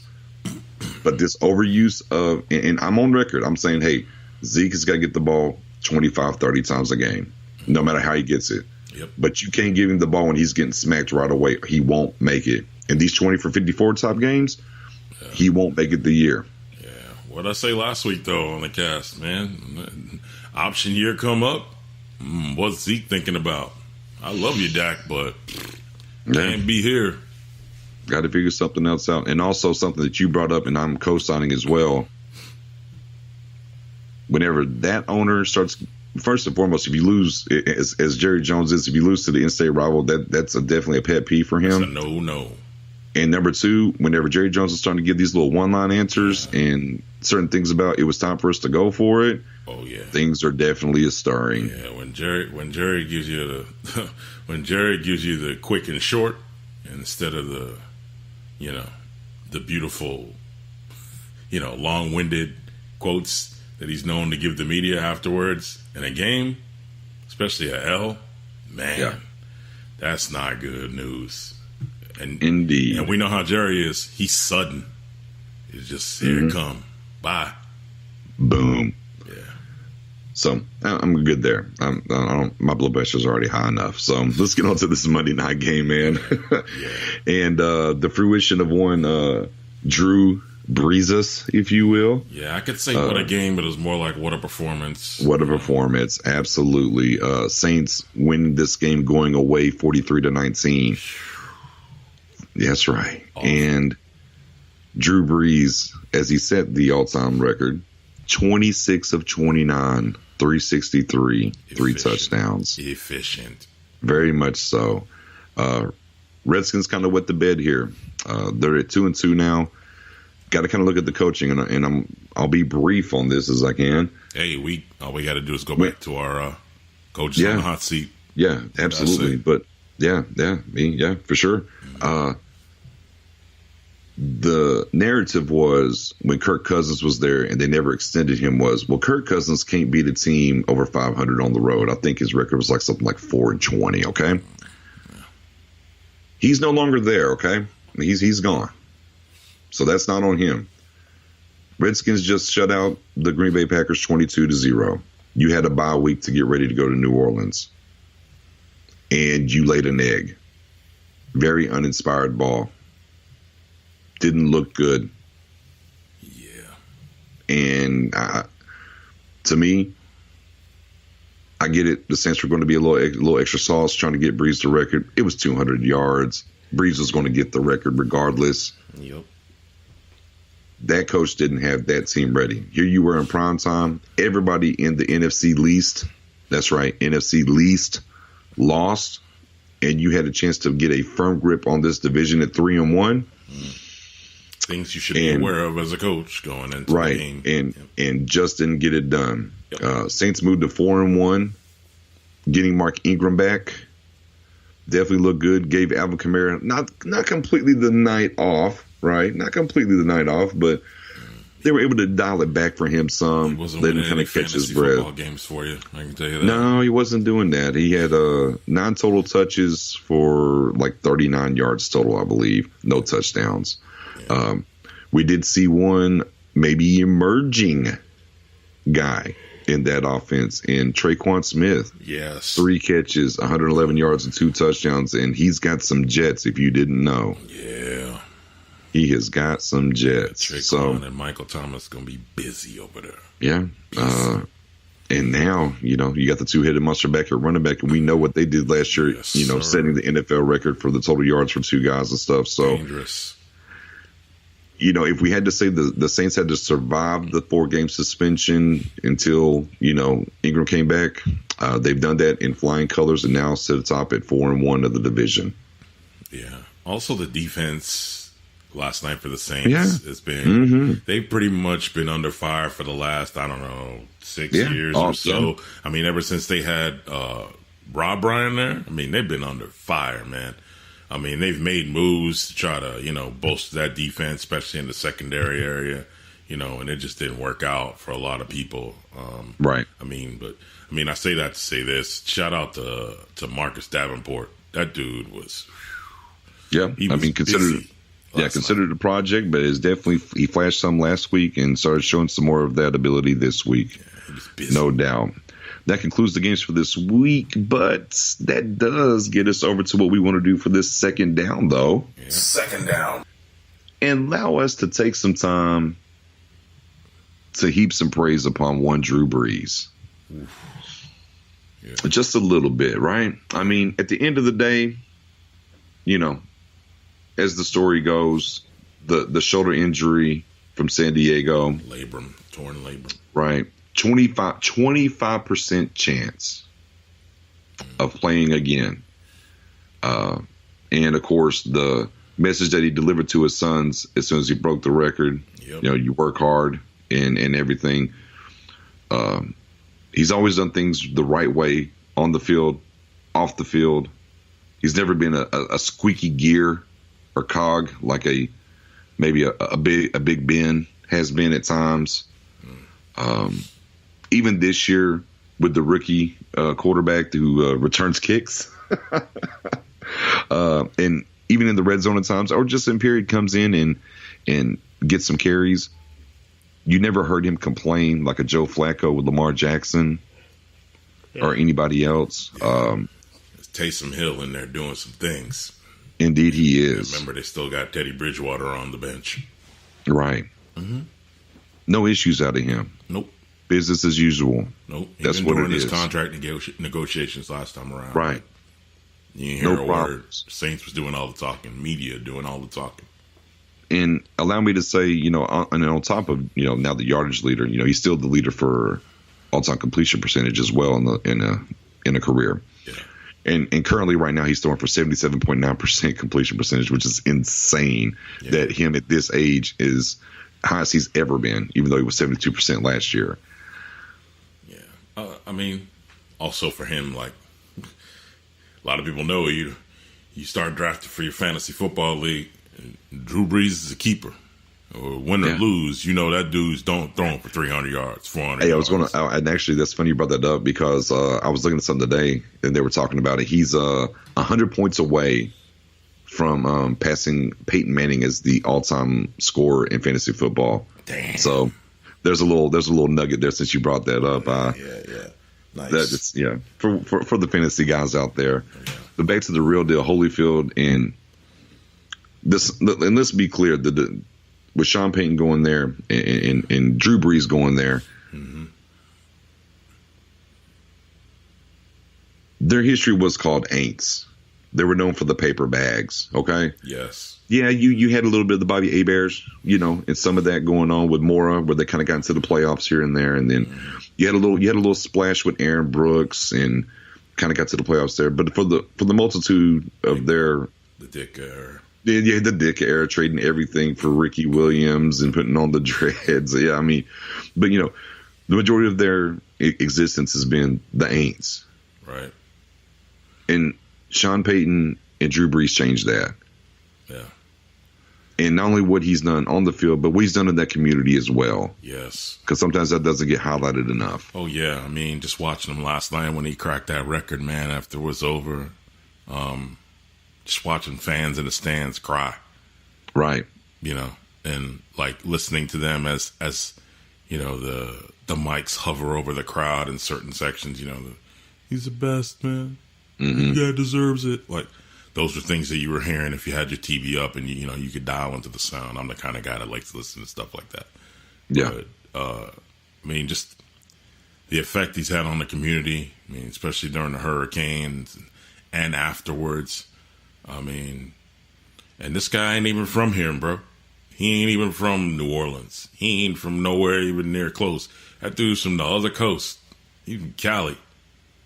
Oh, I mean, he's from Austin, Texas, though. Yeah, but I mean, he came from Cali after 4 or 5 years in the league. Like, that's where he was from. I mean, but he's not that. He's not. You know what I mean? He's a New Orleans guy now. No doubt. Came from San Diego off of the. After the Phillip Rivers, acquired through the draft, at the torn labrum, time to go. He was trying to go to this team, that team. Nobody wanted to talk to him. MRIs coming back at other organizations, and they going, nope, not him. And he winds himself up in New Orleans and just embrace that place and look at the ride they've been on. Absolutely. Yeah. Absolutely. And, and for a guy for the Doug Flutys of the world who had to kind of puncture through and change the stigma of what a quarterback has to look like, without a Doug Flutie stuff, maybe a Drew Brees doesn't get a chance in the league, or now a Russell Wilson, and even some of the guys that haven't made it, the Johnny Manziels with the height issues, or maybe even the Baker Mayfield who's just right at 6 foot. You just look at those things and what's happened and what he's been able to do. I mean, we've seen the clips where when he's throwing the ball way downfield, his head's caught back and he's looking down underneath the face mask, right? Right.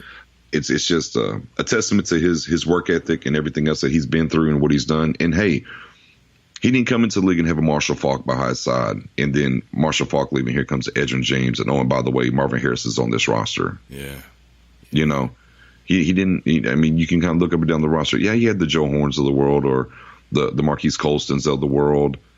a brief time with Jimmy Graham, and now he has a Michael Thomas on the team currently. Yeah. But it wasn't ever a bevy of just outrageous guys and talents. There wasn't no Jerry Rice on the roster, if you will. And coming from the situation he was in with San Diego, like, he wasn't the most efficient of throwers at that time. Not like he is now.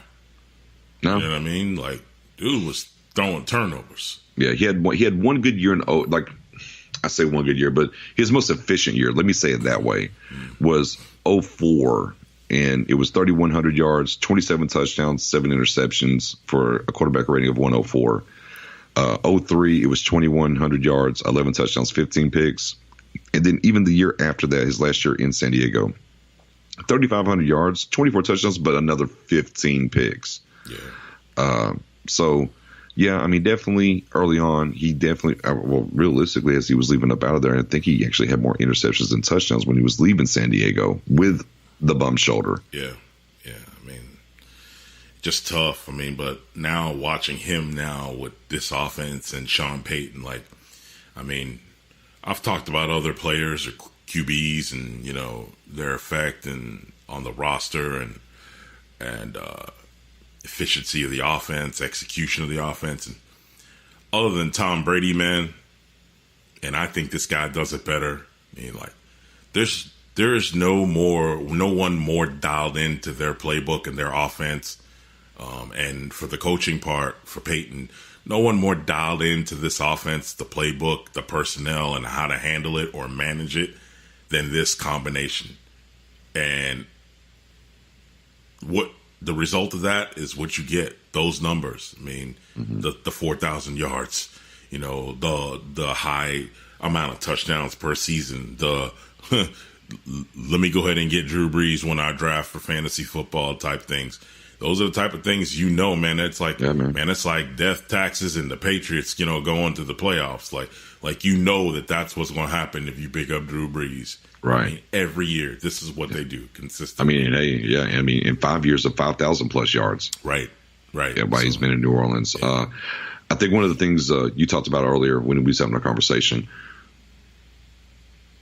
all the credit in the world for Drew Brees and what's going on, but we talk about head coaches and quarterback marriages. Yeah. I mean, got to start talking about him being on the Mount Rushmore of it, maybe. I mean, we know the Hoodie and Brady, even though there's some friction there. We know about Walsh and Montana, right? Right. We could talk about maybe Shula and Marino, just from the idea of what the coach is doing and trying to get that quarterback and them being on the same wavelength. These two guys definitely have it. And you talk about Parcells, too, also, and then the tree that he spun off, too. I mean, yeah, I mean, I don't know if we ever had a quarterback long enough. No, I didn't say anything about QB. Right. I'm just saying, like, if you talk about Mount Rushmore.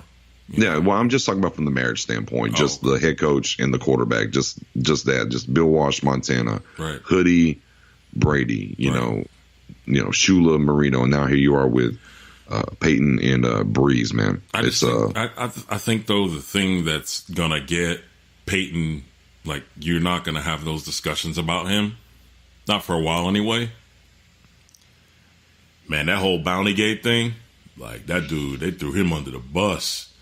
Yeah, but Hoodie's bounced back though from right. I don't know. I think it'll be all right. But Hoodie's bounced back whether it's the Flake Gate or you just never hear anybody talk about Peyton and like Mount Rushmore.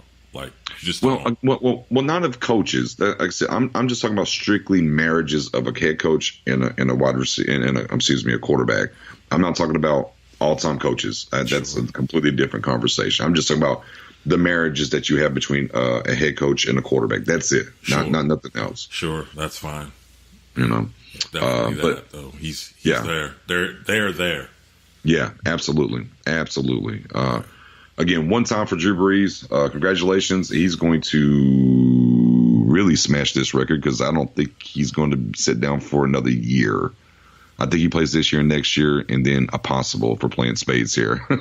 Possible. So, it'll be interesting to see who him or Brady ends up, because Brady's at 500. He's at 499 on touchdown passes. So, should be interesting to see who ends up with the all-time touchdown passing record by the time they sit down too. Yeah. All right, what do we got for third down here? Third down. let's see. Third How down. about season leaders? Let's talk about people that's wrecking the league right now, stat wise. Okay. Yeah, I mean, a little bit past a quarter now. Let's go into let's look at these passing yards, since everybody's throwing for a ton. Yeah. You know who's up there in that top 5? Yeah, let's see. Let's run in the top 5. Well, at number 5, ladies and gentlemen, believe it or not, Derek Carr at 1641. Albeit he's got 8 interceptions and 7 touchdowns, but hey, he's number 5 in the league passing yards, though. Let me tell you something. I'm normally the jokester between the two of us. You're going to have to stop throwing out these jokes when we're talking about these topics. Derek Carr, just spot off his numbers and move on. I'm just saying, the 1-4 Raiders, Derek Carr, has 1,641 yards passing. Yeah, okay. Next. Number 4, the all-time leader, Mr. Drew Brees. Yes, sir. Not only does, all time, baby. Not only does he have 1,658 yards, and his current completion percentage is at 77, almost 78. Also, 11 touchdowns, 0 interceptions. And I believe that's 4-1. Yes, not 1-4. Yes. Derek Carr. Yes. Number 3, Big Ben Roethlisberger. And 1664. I don't know how he got this number. I mean, AB ain't really getting no touchdowns. But that boy Juju. Don't forget about Juju now. Yeah, I know Juju. And James Conner's been doing pretty well catching the ball in the backfield. I mean, not Bell, but he's doing okay. 11 touchdowns also for Big Ben. 6 interceptions. Eek. Number 2, the guy that you don't like, Captain Kirk Cousins. 1688. Earning the contract currently. That dude ain't a captain of nothing. Stop. Come on, man. Stop. He's second in the league captain yardage. Game manager. Yeah. Now, hold on, wait. How can he be captain game manager if he's second in the league in passing yards? Break that one down for me. Hey, look. How many TDs he threw for in this game? He's got 11 touchdowns for the season. How many TDs he threw for in this game? He has 11 touchdowns, sir. My man. Just as much as Drew Brees. How many did he throw for in the last game? That's all you got to answer. Hey, did he win? How about 1 touchdown? But did he win, though? Okay, but he's got 11 for the season and only 2 interceptions. 301. 1 touchdown. Okay. No. Okay, 11 touchdowns, 2 interceptions. Ratings 105.1. Come on, you can't hate on Kirk, man. Hey, he's not a Redskin no more. Hey, let me ask doing his thing. All right, well, he's not a Redskin anymore. Would you take him over Dak? Yeah, man, I gotta get rid of my offensive coordinator before I can do anything. That's what I thought. I don't care. Yeah. I don't care what we bring in the quarterback right now. Stop. You're killing me, bro. Number 1, the maestro, Jared Goff, and that squad's undefeated. Yes, 17-27. Yeah. 12 touchdowns, 4 interceptions. Yeah. That rating though, 119.7. Yeah, that boy, I'm gonna start calling him Do Dirty. Because every time he get on the field against another squad, he about to do you dirty. Bro, I mean, I told you, man, after that match football, man, the maestro. That's what I'm about to start calling him, man, the maestro. Real quick, just 2 things I want to touch on. Deshaun Watson's sitting there at 6, by the way. Yeah. So he's definitely starting to find his stride from the injury and everything else. And then league leader in touchdown passes is Patrick Mahomes at 14 also. That Mahomes fella. Yeah, he's all right. He ain't too shabby. Yeah. He ain't too shabby. Yeah. All right, let's get over here to... I think I sprayed my shoulder, patting myself on the back on that one last 5 weeks. Next. Remember, it's the Chiefs and it's early. Yeah, you're right about that. Okay. All right. Fair enough. All right, let's go to rushing yards. And, with all the issues that are happening in Dallas, Ezekiel Elliott still leading the league at 480 yards rushing, number 1 overall. Then here comes that boy. Rams might be a theme here. Todd Gurley. Number 2 overall, 415. Gurley. Yeah. I mean, of course, Isaiah Crowell after rushing for 215 yards this week against the Denver Broncos. He said, "Let me go on and hurry up and catch up with Zeke. Let me catch up real quick." Right, 390 yards. Yeah. Good to see this kid in his second year being in the top 5 here. Kareem Hunt, 376. Means Andy Reid ain't forgetting about the run with the myth, the legend of Patrick Mahomes over there. Mm-hmm. And then, of course, Matt Breida from San Francisco rounding out the top 5 at 369. Yeah, let's not forget Carlos Hyde over there in Cleveland helping that game, that offensive Absolutely. game move along. Absolutely. And, of course, they kind of got the little 3-head monster going over there with him, the rookie Chubb, and then, of course, Johnson there in the backfield. But, Connor, coming back to the forefront with 342. Yep. And be remiss to leave Gordon off the list, even though he's at 8th at 334. But what he's doing in the receiving game as well there, man, definitely putting in work. Let me add a couple names that aren't on that list, like a top 5 or whatever. Yeah. That could be doing better. Sony Michel could be doing a lot better. Though? But yeah, exactly. Yeah. I know where he plays. I know how they run things. Sony Michel could be doing so much better. I would venture to say that Sony Michel probably be tied for first, if not in the top 3, if it wasn't for where he played in the system that he was in. Joe Mixon, another one. Injured though. Joe Mixon missed some time. That's the other reason for him though, because he missed a game or two. So he's been a little nicked up. TJ Yeldon probably could be on his way this season, depending on what goes on. By the trade deadline or anything and Christian McCaffrey in the top 10 as well. So in his second year, Christian McCaffrey took a shot in the fourth quarter. He ran into his own lineman, and I seen him get up. Man, his dude's eyes were glazed over. I'm like, no ref saw that? Donuts. Yeah, man. Yeah, that was something. And league leaders on the touchdowns, by the way. Gurley in first with 7, and then you have Connor, Crowell, Hyde, and Kamara tied at 5, man. And Kareem Hunt rounding it out with David Johnson with 4. Yeah, and so man, some good names in there, man. Some guys that some things that we kind of expect. Hey man, slow clap for Isaiah Crowe this week. Ballin'. Yeah, bro. Ballin'. Yeah. Denver's still trying to get the name of that truck. I wonder if Prime called him. Prime time called him this week. Man, if you ball like that, you better get the call. I don't even know. I'm telling you, man, Denver is still trying to get the license plate.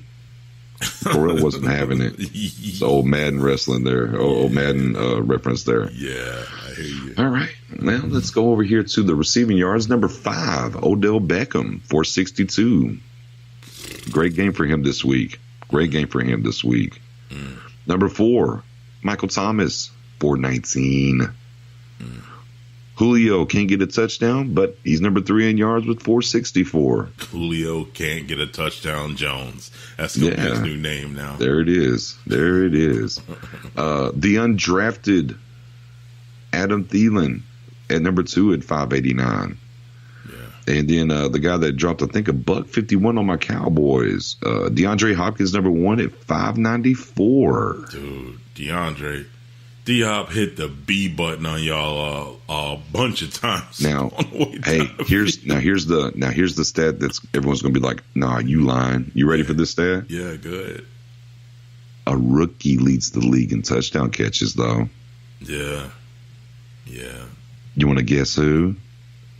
I'm guess. Oh. Nah, I can't guess right now. His teammate can't get a touchdown, but he can. Ridley? Calvin Ridley. Yes, sir. Let me click on it. Calvin Ridley. Yep. 19 catches, 302 yards, and 6 touchdowns. Yeah. Go ahead and break him off with it, dog. Go ahead, man. Nah, I don't. Not one time. Nah, I can't break anybody off with anything from Alabama. We play cupcakes. We play cupcakes. No. We're the darlings. We're the darlings of the media and ESPN. Hey, Calvin, man, this is about the NFL, man. Go ahead and hit him. Man, that don't matter. Don't you talk about no. Don't you talk about Alabama players unless they're playing on whoever's Hayden's team. Sir, man, I'm talking about Atlanta Falcon player here, man. He's leading the league as a rookie, man. I'm so tired. I can't wait till January. So we know whether we go into the ship or not. Fair enough. Well, and then the next 4 in the top 5 are all tied at 5 touchdown catches, and that's going to be Antonio Brown, We got a tight end in here, Eric Ebron, A.J. Green, and Cooper Kupp, who might actually have another one if he didn't get concussed this last game. Yeah. But, man, side note, Mm-hmm. man, would you ever think coming into week 5 that Julio Jones and Odell Beckham, they ain't got one touchdown for the season? I mean, Odell got one now. Got one. Yeah, it's but got I mean, one. like, got one Julio combined. still don't have one. Coming into week 5? I mean, that's probably one of the reasons why you're 1-4. I mean, they're number one. They're the number one options on each team. Right. No, I mean, I'm just saying that's probably why each respective team is part of the reason why they're 1-4. Yeah. Whenever those guys are getting touched. Now, albeit, unlike Odell with the Giants case, I mean, at least on Julio's case, you know, the guy on the other side is leading the league, you know, in touchdown catches. But yeah, man, tough call. I mean, it's just, I mean, hey, Odell does have 2. He did throw the pass. Amazing. Oh, man. Amazing. I'm trying to tell you. Amazing. Now, here was the one when I got to looking at it, I was like, man, just not the names you would expect. We're going to go with tackles here. Mm-hmm. All right. Yeah. Number 5, Joe Schobert. Yeah. From Cleveland with 46. Yeah. Old boy out there making room for him, though. Myles Garrett. Oh, yeah. Myles Garrett's having a monster year, man. Making room. Number 4. Maybe a little bit forgotten because, you know, this team did move on from the Honey Badger, but Budda Baker for Arizona at 48. Mm-hmm. For the Bang from a safety position, right? You know, linebacker Nick Vigil from Cincinnati with 49.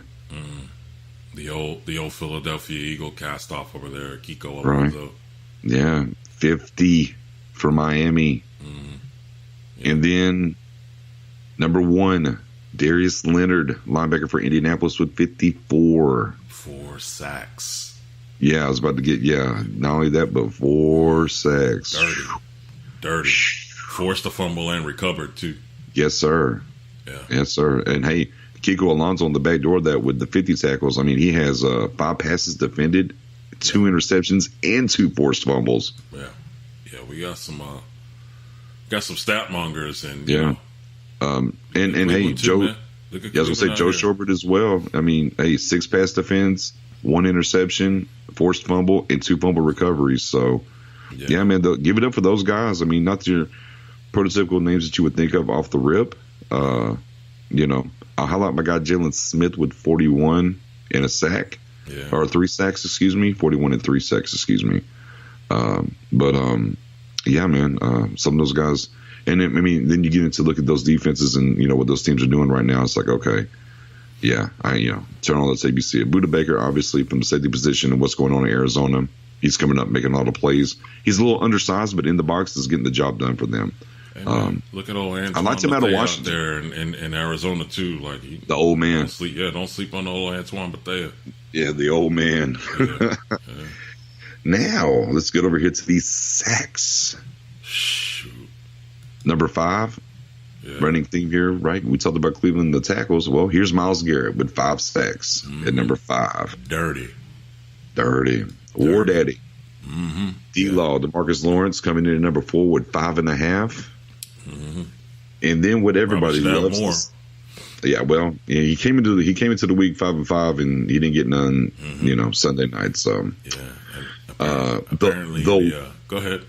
I was going to say the Watt brothers. Yeah, they must have a bet going on or something this season. And TJ are tied at number 1 with a defensive tackle, Geno Atkins, which hardly ever do you see defensive tackles leading the league in sacks, but he's there, and they all have 6. But it's that effect, man. Like Myles Garrett in Cincinnati, but that defense, man, like they got playmakers, bro. Like they got playmakers out there. Do not mess around with Cincinnati. Like they got a defense that travels too. I do want to backdoor because Myles Garrett at 5. Now there are some guys tied with him at 5, and I just want to run through those real quick. Daniel Hunter from Minnesota with 5. Cameron Jordan from New Orleans also with 5. And, of course, Devon Kennard, the linebacker who's leading the league, the linebacker from Detroit, has 5 sacks. Takiris McKinley for Atlanta, 5, rookie last year coming on. And then I want to highlight this guy. Yeah.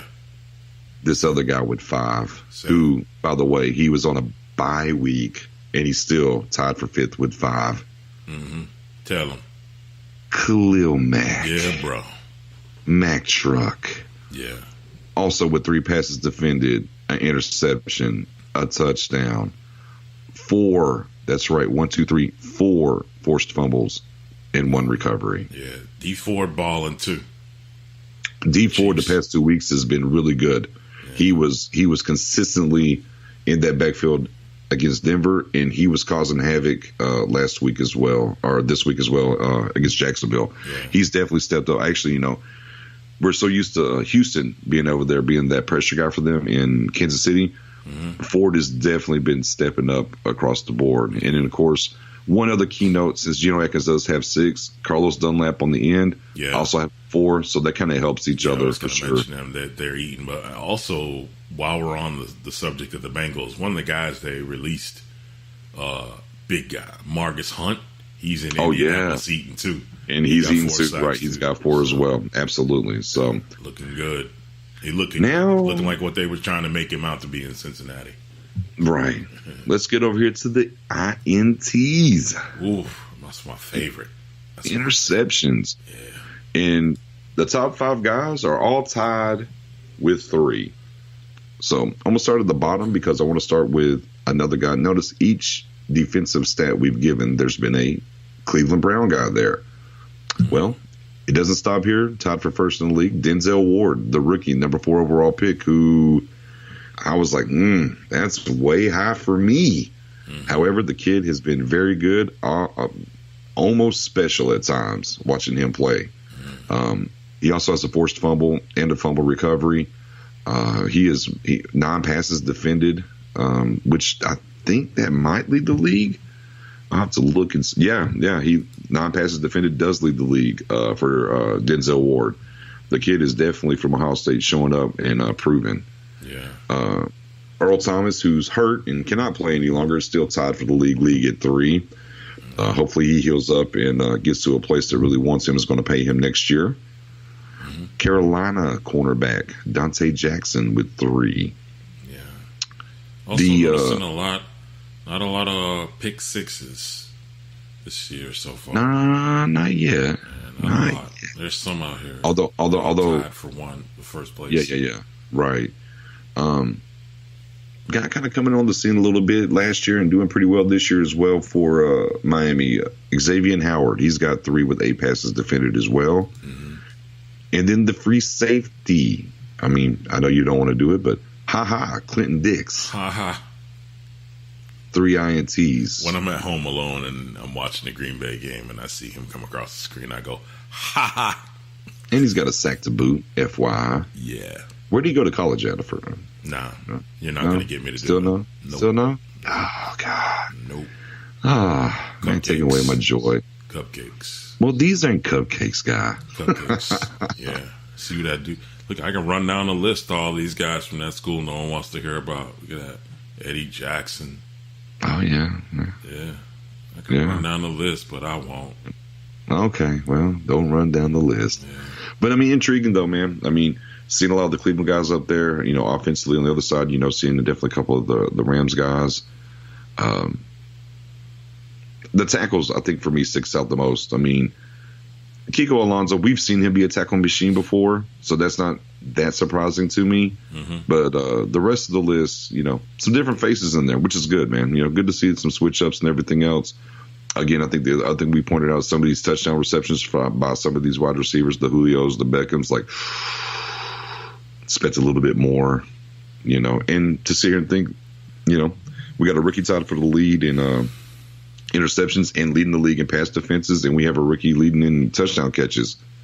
Yeah. Crazy, man. I mean, early, we'll see where it goes, but nice little heat check here, 5 weeks in, and seeing who's got what.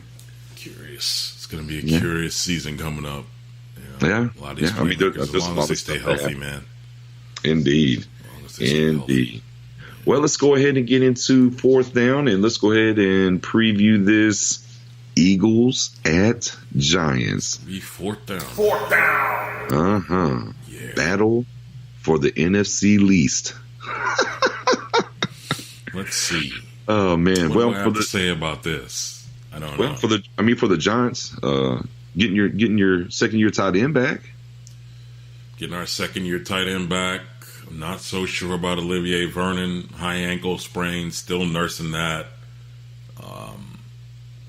Short week. Mm-hmm. Philadelphia Eagles maybe looking to talk some more of that champion talk this week as they prepare on a short week themselves. Just remember your champions, guys. Go win the game. And I don't know. If Evan Ingram's back, maybe we run some more double tight end stuff. Mm-hmm. I'm not so sure Philadelphia is geared up to defend that. They're also down Jay Ajayi.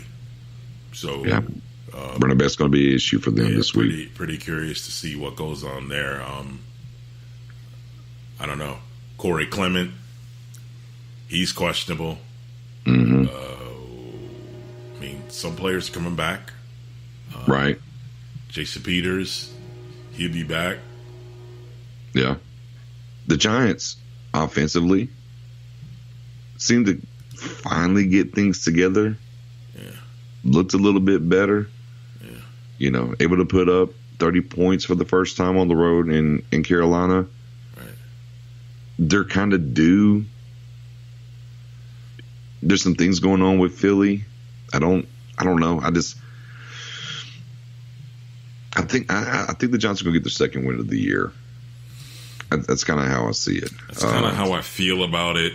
I'm definitely more on the train of we're getting some players back that can kind of help us, and there's some stuff going on in Philly that they haven't quite ironed out yet. And I don't think they're going to, and it didn't get any better with Jay Ajayi going out for the season. Right. So, I think this is one of the situations where the short week is definitely going. I mean, we've seen this on these Thursday night games. Typically, the short week favors the home team. Yeah. But it is also, in my estimation, that's going to favor the home team even more because they don't have enough time to do anything about the running back position. They're going to allow the guys they got and go with it, and then maybe figure something out between the long layoff of 10 days. Maybe they can acquire somebody. Right. That's what I'm thinking. So hopefully, I think they go. I think that definitely gives somebody. I definitely that gives the Giants an advantage. It kind of makes them a little bit more one-dimensional. Mm-hmm. Although we know Carson Wentz can slang it now. No one's saying that he can't. Yeah, I think the Giants have kind of found some things. I think Odell definitely kind of stepping up and saying some things, even with the, however we want to call it, maybe ruffled some feathers over there. But the maturity process with him and him backdoor and addressing the team and doing those things, and we kind of saw a little bit more out of them, against Carolina. It looks like to me that the Giants are trending in the right direction and getting some people back. The Eagles on a short week, not having something at running back, still finding their way with getting Carson back in.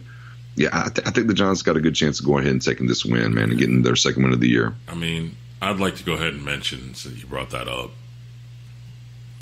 this whole thing with Odell, man, look, as a Cowboy fan, like, there's what the media's out here screaming on every other channel or every other website, and, there's the quotes you may hear, and, there may even be the X factor of what certain players are saying on whatever situation it is in social media. And then there's what because of people that you're dialed into in your local neighborhood media, that can give you the homegrown, if you will. Same thing for me in New York. I mean, I was born and raised in Brooklyn. I spent 20-something years of my life in New York. I got a lot of people that I know that I've grown up with since I could, before I could walk. In that particular area, I certainly know a whole lot about the Giants, and I certainly know a whole lot about the Jets. As far as the Giants go, this addressing the team, that was Odell Beckham going to try to address the team. That was all his doing. Coach didn't prompt him to do that. And if anybody heard the press conference, the coach came out and said, If anybody had a problem with it, they need to go address Odell. He's a big man. Those were his words. Okay. The other thing I do know, and correct me if I'm wrong, have you heard any player come out and say on the Giants roster, say, Odell shouldn't have said that. That was wrong. He's dividing the team. He's not a team player. We don't want him here. Or any scuttlebutt, like that since the little interview with Josina Anderson. You heard any of that? You can't get any, and as much as this media likes to make out of situations, have you heard any quotes from any players in that locker room on that roster that are active? Nah, not a one. You know what the prevailing theme is on this situation with Odell? He didn't tell no lies. He said things that needed to be said. And the thing about this whole situation is I think from what I saw looking on the sidelines, those defensive players are believing in everything that he said. He was trying to get them hyped, and you didn't see anybody looking sideways. You didn't see anybody, trying to, call him out his name, push him away, or anything. Like, this whole situation with Odell, the media's taking this and it's blowing one way. What's going on in that locker room, from my sources and from what I can deduce from what I've seen, everybody's on Odell's back. And I'll go ahead and go one step further. This is the last year that Eli Manning starts for the New York Giants. Right. And hey, in the back door on the sideline stuff, I mean, there was a point where Shepard was on the sideline, right, losing his cool. Yes. And Odell was the calming. Yeah, here comes Odell. Like, hey, it's okay and everything else. And the prevailing thing, take all that away, right? Let's take all that away. Let's just go with, there's the interview and there's the game. Okay. Mm-hmm. I've watched the Giants every game this year. Mm-hmm. It was the most inspiring play I've seen out of them all year. Yep. And even though they gave up 30 points, but even defensively, even giving up the points or whatever, there was a lot more effort, it seemed. Almost like Odell lit a fire. Right. And the first time that they've scored over 30 points in 2.5 years. Correct. So, I mean, whatever they want to say about it, it's fine. Yeah, the media and all these talk shows out here going to sit here and tell you about how he's dividing the locker room. That ain't what's happening. The result on the field told me something completely different, and that's all I need to know. Yep. I think that has the Giants trending in the short week at home in the right direction, and I believe they'll get the win over the Eagles. Yeah. Yeah, definitely. We'll see. Man. Ooh. I don't know, man. This got is that out there. This is getting to be a job. We're going to have to hire some people for this. Have to hire somebody for this stuff, man. It's just getting difficult.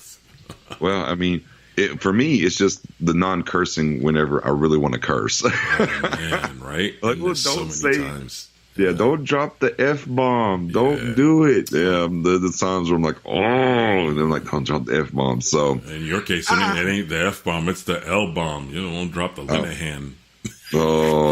See, you trying to get me to curse. That's what that is. Yeah. Mother sucker you. Yeah, buddy. Yeah. What we got on deck this week, man? We got Knicks at 6 coming up. I know we got Knicks 6 Thursday. Yeah. Got some things to run in there. Definitely gonna have some Cowboy related things in there this week for sure. Yeah, there's Cowboy. Any other hints? I want to know. Tune in. Definitely going to be some Cowboy things there. Mm-hmm. I'm going to absolutely unequivocally lose my mind over these kickers. That's not going to be in the Knicks and 6, but I am about to lose my mind. I swear to God, I'm about to start working out. I know I said at the beginning of this show, I'm literally about to start working out to go become a kicker. Yeah, and I don't blame you. And I'm also your agent if you make that happen. Fair enough. Yeah, just want to go ahead and get that in there. Yeah, no doubt. And then if we're lucky, I'm trying to talk Messiah into doing this preview show live, but he's bucking on me. Nah, it won't happen. Nah, it's going to happen. No, we're going to put a poll. We're going to put a poll up. Don't put a poll up. I will leave the Deep in the Huddle group so fast. I'm putting a poll up. It's going to happen. Ghost on my profile on Facebook. No, Friday preview show, show. Yuck. Yeah. Yeah. I think Friday preview show, maybe we should touch on kickers. What the heck? I mean, it's a depressing subject, but I think we need to address what's going on. I think there's a couple things we could talk about there, especially with like the changing of the guard with kickers too. Look, I'm gonna tell you what's going on there. Yeah, they can't make a damn field goal or an extra point. They have one job, and apparently they can't do it. Besides the mechanics of it all, I'm saying, and let me go ahead and let me drop that. My note. I think I meant to drop this earlier. Man, all that missing and knuckleballing, and he almost made it, he almost missed it. Man, execute offensively. That way you don't put your destiny in the hands of a kicker. Well, damn. You almost cussed, didn't you? Almost. Yeah. In Cleveland's case, with two different kickers, they weren't even about the field goals, about the daggone extra points. Mm-hmm. Yeah, that's same. I mean, either one. I mean, you're missing kicks. Maybe just start going for two. Maybe that's the answer. Ooh. Just start going for two. Just eliminate it. Just start going for two. Football now. I'm just saying, if you go 50%, it's like you kick 2 extra points. What's the difference? Yeah, I hear that. Dial them up. But anyways, Knicks at 6 on Thursday. Preview show coming on Friday. Yes. I am putting up the thing. We're going to get Messiah live one way or another. No, we aren't. We are. No, we aren't. It'll be deep in the huddle with Knicks. That'll be it. Stop it. Yeah. Amen. Thanks everybody for tuning in. Deep in the huddle. We're out.